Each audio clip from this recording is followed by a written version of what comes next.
if you're a small business owner and over the years you become profitable, this video is for you. So listen carefully with extreme rapt attention.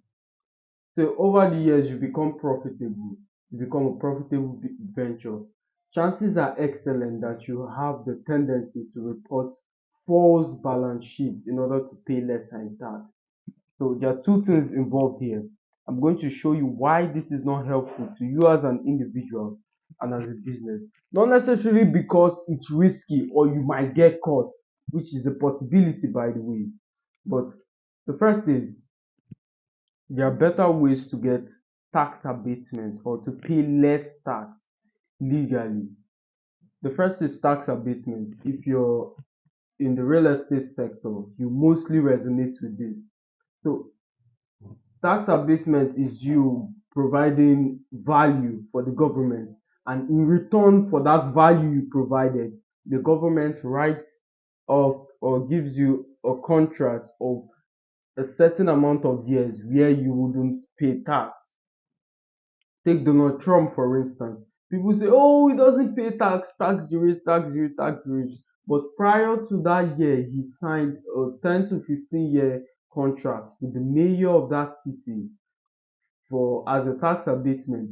So the value he provided in order to receive that kind of benefit was to build the Trump Tower.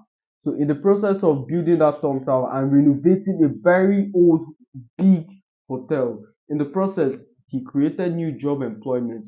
The cement factory benefited, the workers, the ripple effect that that construction created across that state was the reason he got that kind of benefit. So creating value in exchange for tax abatement is one way. The second way is tax breaks, as you know it. Tax breaks, maybe investing in your 401k or doing something in order to subtract or to create a deficit in your tax returns. Like say you buy a stock for instance and it goes down, not necessarily the moment it goes down, those are unrealized losses. So you crystallize those losses by selling them. Once you've made the sale, the losses have become real. So those losses can translate as a tax return in your as a tax reduction in your tax returns. Does that make sense? Yeah, so I don't know much about this because I do not take tax breaks. But recently, in the tax abatement sector, there was this thing that happened recently. So Nigeria is going through one of the worst regime according to a sub from a sub's perspective. So what I did is I had my assistant draft a letter to the government of that state requesting that I build X amount of properties which will not only provide home as we know it, but create employment and cause a ripple effect across that state. So people from different homes can now move to this new home. The people from a lesser home moves to the now occupy the vacant home. People from the street now have somewhere to live because the rates or the prices for rent are reduced in a real time. Plus the ripple effect, the employment, the labor cost, the fuel I will consume for that construction process. So all this was taken into account and drafted nicely, mailed to the government, and within 3 hours I got a response. Initially the request was a 15-year tax abatement. I was able to secure a 12-year tax abatement. How cool is that? So you have to be able to identify and also take these opportunities. That's the first one. The second is you are doing a disservice to yourself as long as maybe perhaps in your vision you believe that you can take this business from a small estate to big corporation. Say you have in mind that you're building this business to sell. If you're reporting lower statements in order to pay less in tax, when the investors or your potential clients look at your book, they say, look, my friend, you're not profitable. So do you risk telling your business partner that you're a con man?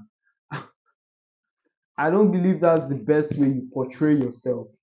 That the person the idea that the person that you're about to do business with is a con man who has been reporting false balance sheet in order to pay less in tax. And why would they even believe you? Why would they believe that's the case? Why don't they have the reason to believe otherwise, that you're only saying this or trying to appear as a honest rule in order to sell your business for more than what it's worth? Yes, so that's another aspect to look at. So the whole thing becomes messy, which is not something you want to indulge in. Second is the consequence, as you know, in the risk of getting caught. If you get caught, you face jail in real time.